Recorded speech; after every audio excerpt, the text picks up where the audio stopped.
வணக்கம். அன்பார்ந்த குரு ஜோதிடம் நேயர்களுக்கு உங்கள் ஜோதிடர் ஜேஎம்எஸ் சந்திரமௌலியின் வணக்கங்களும் வாழ்த்துக்களும். இந்த பதிவு விருச்சிக லக்ன அன்பர்களுக்கு. என்னுடைய பதிவுகள் எல்லாமே லக்னம் சார்ந்ததாக இருக்கும் என்பதை மீண்டும் ஒரு தடவை ஞாபகப்படுத்தி, உங்களுடைய பிறந்த நேரம் என்பதுதான் லக்கணம். அதை பயன்படுத்தி நீங்கள் என்னுடைய எல்லா பதிவுகளையும், அது ஒவ்வொரு லக்னத்திற்குமே அந்த பதிவுகள் வரக்கூடும் என்பதனால் அதை பயன்படுத்தி நீங்கள் பலன் பெறுங்கள். இந்த பதிவில் விருச்சிக லக்னத்திற்கு 14 நாட்கள், பிப்ரவரி 20ஆம் தேதியிலிருந்து மார்ச் 4ஆம் தேதி வரை, இந்த 14 நாட்கள் 4ஆம் இடத்துல இருக்கிற சனியோடு சூரியன் சேருகிறார். இந்த சூரியன் சனி கிரக யுத்தத்திற்கான பலன்களைத்தான் நம்ம பார்க்க இருக்கோம். 2 பகை கிரகங்கள் 4ஆம் இடத்துல சேர்ந்து சண்டை போடுது. அதுதான் கிரக யுத்தம்ங்கிறோம். அப்ப அது என்ன மாதிரியான விளைவுகளை ஏற்படுத்தும்? அதனுடைய பார்வைகள்னால நமக்கு பலவீனம் ஏற்படுமா? அது என்ன மாதிரியான காரகங்களை வைத்திருக்கிறது? நமக்கு 2 கிரகமுமே முக்கியம்தான். சனி நமக்கு அறிவையும் ஆற்றலையும் சொத்துபத்து மற்றும் ஒரு திறமையை வெளிப்படுத்துபவர். இப்போ ஒரு டெக்னாலஜி, ஒரு வண்டி ஓட்டுறோம், ஒரு மிஷினை கையாளுறோம், இயந்திரத்தை கையாளுறோம், இதுக்கெல்லாம் மூல காரணமாக விளங்குபவர் சனி பகவான். செய்யக்கூடிய தொழிலுக்கு ஆக்டிவேஷன் பண்ணுறவர் சனி. அந்த தொழிலினுடைய பிரதிநிதியாக செயல்படுபவர் சூரியன், நமக்கு 10ஆம் அதிபதி. அப்போ இந்த கர்மாதிபதியும் கர்ம காரகனும் 2 பேரும் சண்டை போட்டுக்கிறாங்க 4ஆம் இடத்துல. இந்த 4ஆம் இடம் என்பது 8ஆம் இடத்துல பாதி. அப்படின்னா என்ன அர்த்தம்னா, ஏதோ ஒரு விதத்துல ஹார்ட் ஒர்க்கை நம்மளுக்கு கிரியேட் பண்ணி விட்டுக்கிட்டே இருக்கு. ஆனா பார்த்தீங்கன்னா முயற்சிகளை விடாம இப்போ துரத்திக்கிட்டே இருக்கணும். அதாவது தீவிர முயற்சி உண்டு, ஆனால் வெற்றியை அடைவதற்கு காலதாமதம்னு போயிட்டு இருக்கும். அதைத்தான் இந்த 4ஆம் இடம் குறிக்கும். இந்த 4ஆம் இடத்துல இந்த 2 கிரகங்கள், பகை கிரகங்கள் யுத்தம் பண்ணும்போது நம்முடைய கௌரவத்திற்கும், அல்லது நம்ம ஒரு வேலை பார்க்குறோம், நம்ம தலைமை பண்போடு இருக்கோம், நம்ம கீழே 10 பேர் வேலை பார்க்குறாங்கன்னா அவங்களுக்கும் இடையில ஏற்படக்கூடிய முரண்பாடுகள்.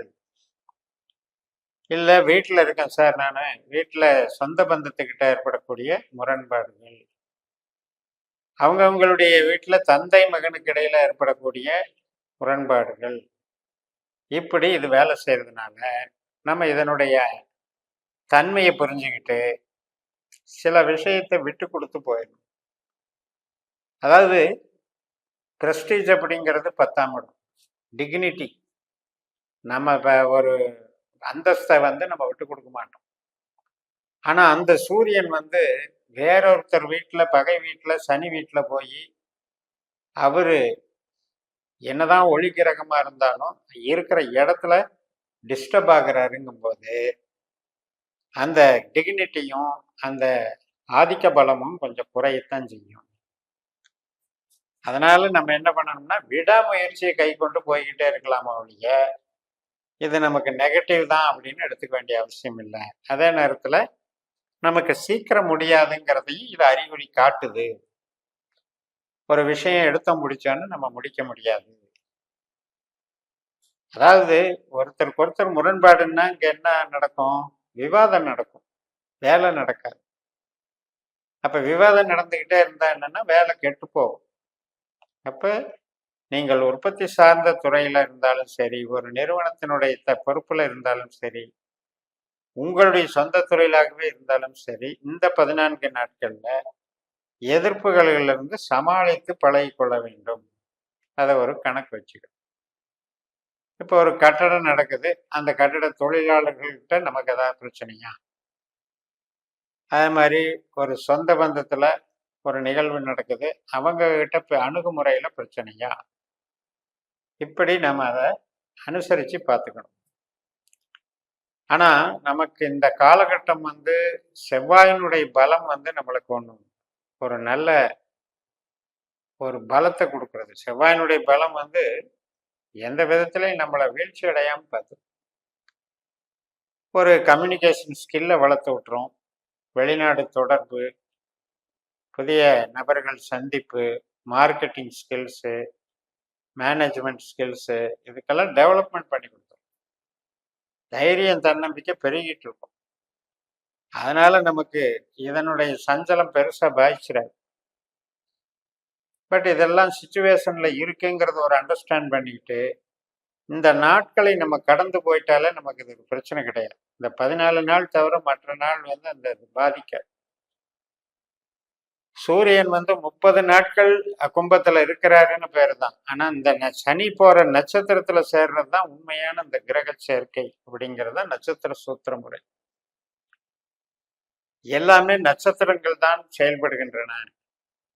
இப்ப நமக்கு லக்னம் அப்படின்னா, விருச்சிகம் அப்படின்னா, அந்த விருச்சிகத்துக்குள்ள 3 நட்சத்திரம் இருக்கு. அதனுடைய செயல்பாடுகளோடு தான் நாம பிறந்திருக்கிறோம்னு அர்த்தம். விசாகம் என்று சொல்லக்கூடிய குரு பகவான், அனுஷம் என்று சொல்லக்கூடிய சனி பகவான், கேட்டை என்று சொல்லக்கூடிய புதன் பகவான். இந்த 3 நட்சத்திரத்துல ஏதோ ஒரு நட்சத்திரத்துல தான் நம்ம லக்னம் அமைஞ்சிருக்கோம். அதனாலதான் என்னுடைய பதிவுகள்ல லக்ன பதிவுல நட்சத்திரம் போடுறதுக்கு காரணம். ஆனா நம்ம நபர்கள் எப்படி புரிஞ்சுக்கிறாங்க, அந்த ராசின்னு நினைச்சுக்கிறாங்க. நட்சத்திரம் போட்டாலே பிறந்த நட்சத்திரம் தான் போடுறோம்னு நினைச்சுக்கிறாங்க. 12 ராசியிலையும் நட்சத்திரத்தினுடைய பேர் எதுக்கு போடுறோம்னா, ஒரு கிரகம் அந்த ராசியில போகுதுன்னா எந்த நட்சத்திரத்துல போகுதுன்னு நம்ம பார்க்க பழகணும். அப்படிப்பட்ட ஆதிக்கம் குருவும் சனியும் புதனும் சேர்ந்து நம்மை வழி நடத்துகிறார்கள். அப்படிங்கும்போது அந்த குரு பகவானும் நல்லா தான் இருந்தாரு. அர்த்தாஷ்டம சனியாக சனி கொஞ்சம் தாமதப்படுத்திக்கிட்டே வேலைகளை கொண்டு போயிட்டு இருந்தாரு. புதன் அவருடைய ஒரு பங்களிப்புல நல்லா போயிட்டு இருந்தார். இப்ப இந்த சூரியன் வந்து இந்த 14 நாட்கள்ல சேரும்போது என்ன ஆகுதுன்னா, ஒரு கரெக்டா ஒரு வெற்றி அடையக்கூடிய நேரத்துல ஒரு செக் வைக்கிறாங்கன்னு வைங்க. இல்லைங்க, இது வந்து தற்காலிகமாக நிறுத்தப்பட்டிருக்கிறது, அல்லது இதற்கு இப்போதைக்கு அனுமதி கிடையாது. இப்படி எல்லாம் நம்ம ஒரு விஷயம் கேள்விப்படுறோம்னா, அதெல்லாம் அந்த தொழில் ஸ்தானத்துக்கு ஏற்படக்கூடிய அந்த செக்மெட், கிரக யுத்தம். அது உற்பத்தி சார்ந்த துறைகள்ல அதனுடைய தாக்கம் அதிகமாக இருக்கும். அப்ப அந்த அமைப்புல நம்மளுடைய டிக்னிட்டியில அங்க கொஞ்சம் தொய்வு ஏற்படும். அதுக்கு நாம தயாரா இருந்துக்கிட்டோம்னா அது ஒரு பெருசா பாதிக்காது.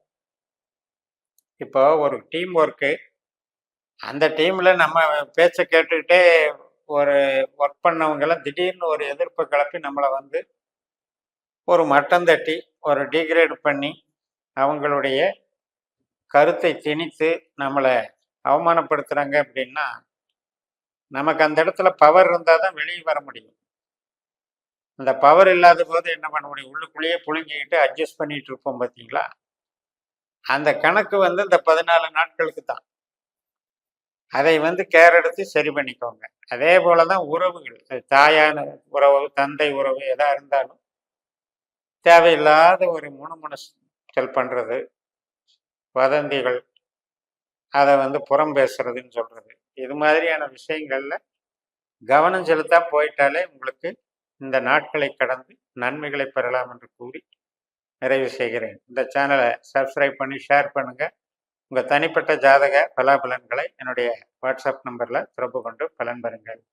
உங்களிடமிருந்து விடைபெறுகிறேன். உங்கள் JMS. நன்றி, வணக்கம்.